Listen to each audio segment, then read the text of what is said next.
There's so much to cover in this market update. There are so many crazy things going on in the housing market, not just nationally, things we haven't seen in decades, but also here locally in the Triad area in Winston-Salem and Greensboro. We're seeing things right now we haven't seen in well over a decade in our real estate market right now. And if you've watched the videos before, you know I like getting to the point. I'm not going to beat around the bush. I'm going to cover all these things, but I do want to break them down so you can make sense of the market and what's going on right now. So if you need to buy or sell, you can make a good decision for you and your family. I'm Jeff Valentino. I love helping people buy and sell real estate. If that's you, my contact information is below. Nationally, we know rates are high. They're at a multi-decade high. Seeing them over 8% was a shock to just about everyone, I believe. And I feel for you. I feel for what's going on in the market right now with these prices like this and rates like this, especially if you're a first-time home buyer.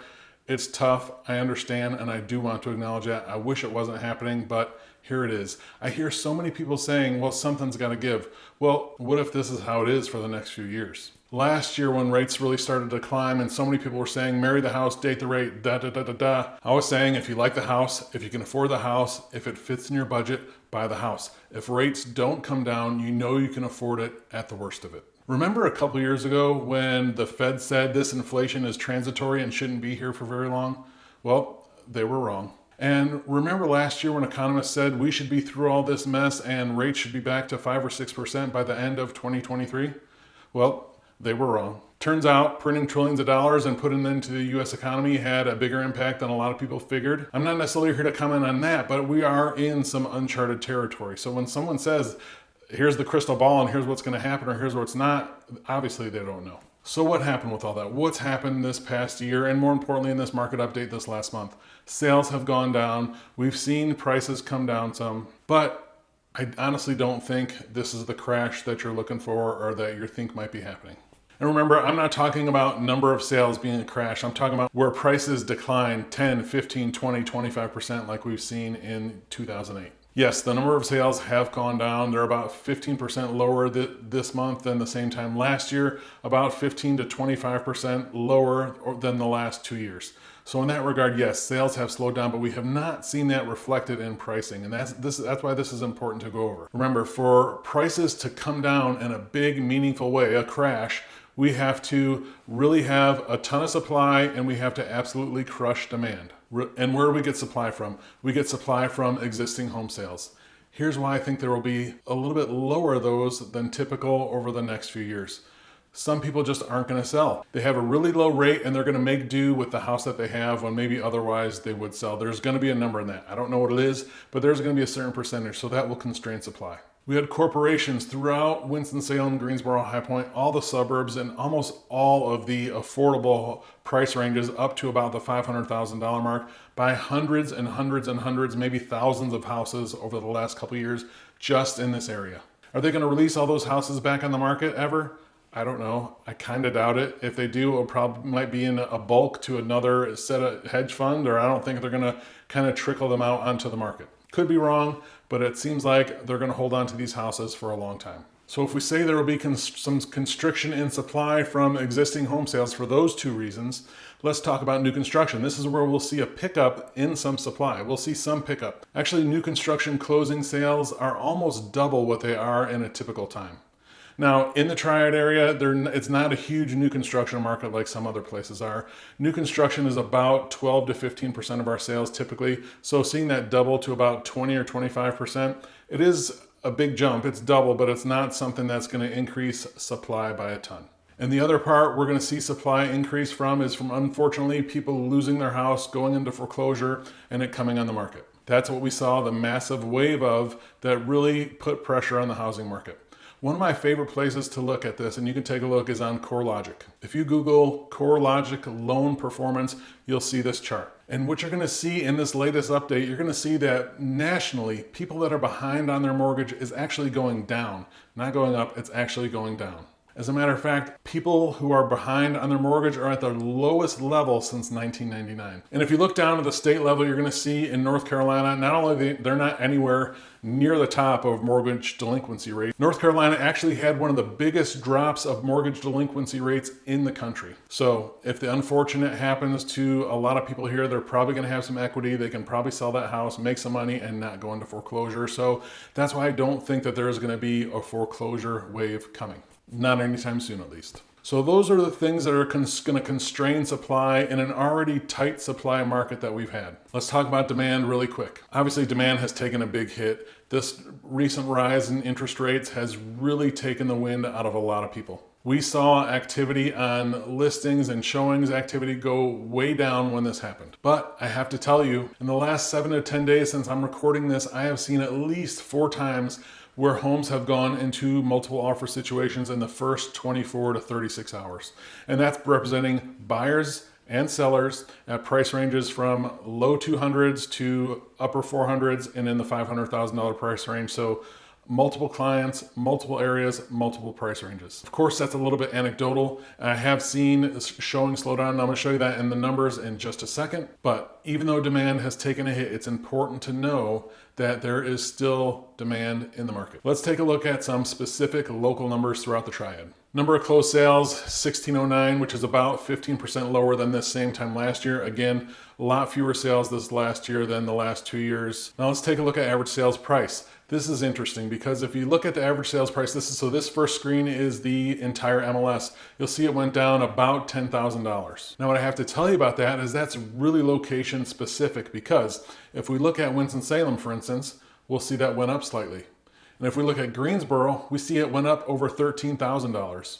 Clemens went down about $9,000. So it's very area specific, and even within a bigger city like Winston-Salem, it's very neighborhood specific. So while the number is good to know as a whole that's come down, it is really area specific, especially when you match that up with the multiple offer thing I just talked about. So let's talk about the supply numbers in the triad itself in Winston-Salem, Greensboro, High Point. If we take a look at total homes for sale, it's good to see this number growing. We haven't seen this many homes for sale in our market since about June of 2020.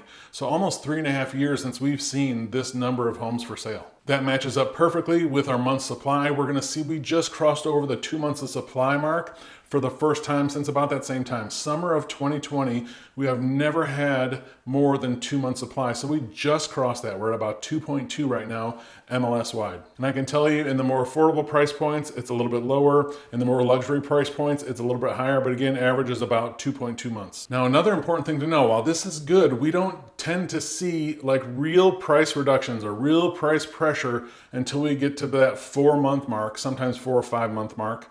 I have real estate friends all over the country, but places like Austin, where they're at about the 4-month mark of supply, they're starting to see some pricing pressure on a lot of homes there. So again, it's good to see our supply going up, but we're still not in a place where I think we're going to see real pricing pressure. What we're seeing right now in the average sales price decline is more just kind of a seasonality thing that we tended to see every year about this time. Now, number of new listings this last month, and we haven't seen this, and I'll show you a 10-year chart in just a minute.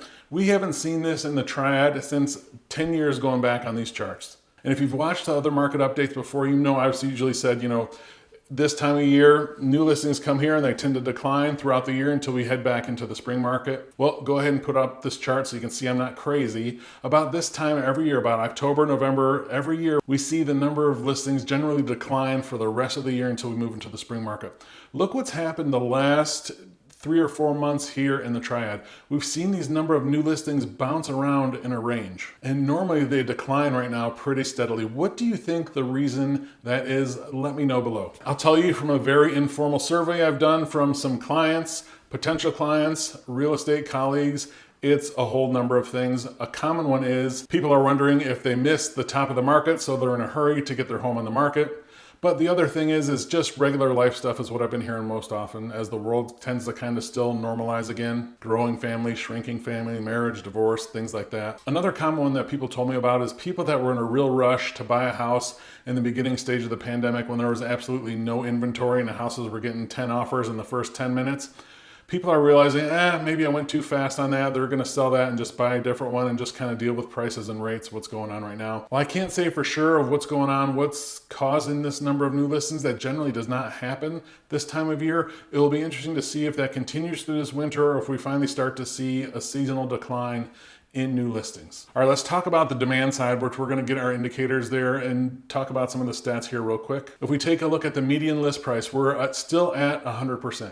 Remember last year I made the market update video where I said the time is now, where I thought this would be the best time of the year to buy a house? Well, look what happened right after that. That's where you see those dips in there that came in during the winter, December, January, February of that year. And when I've commented to others, when I've seen the activity in the market this year, it seems very seasonal to me. It just seems like everything's been moved up. And I think that's due to this big rate jump that we recently had. Everything's moved up. So now the market kind of feels like December to me right now, when it's really, we're just finishing up October and going into November. So I hate to say it, but I really do believe that this is probably going to be the best opportunity now through the end of the year into January, February, the normal winter market time.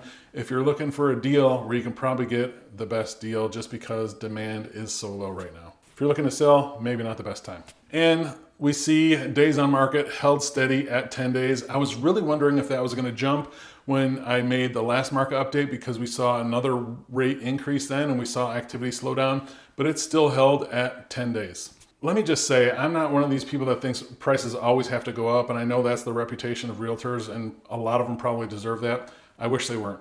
I don't think so I'll say it really plainly. I don't think prices are going to keep skyrocketing. I think they're going to stabilize or move up slightly. That being said, I know there is still demand in the market. So that tells me that if there is a time when there's less demand right now, it's probably a better time to buy than April and May, when everybody wants to buy when the kids are out of school and they can, when it's that normal busy time of year. So that's my advice for buyers. If you can afford the house at these rates and these prices, you're not maxing out your budget, you can afford the worst of it. It can only get better from there. Don't count on rates coming down, but if they do, you can refinance, lower your payment, but worst case is you can afford the house right now.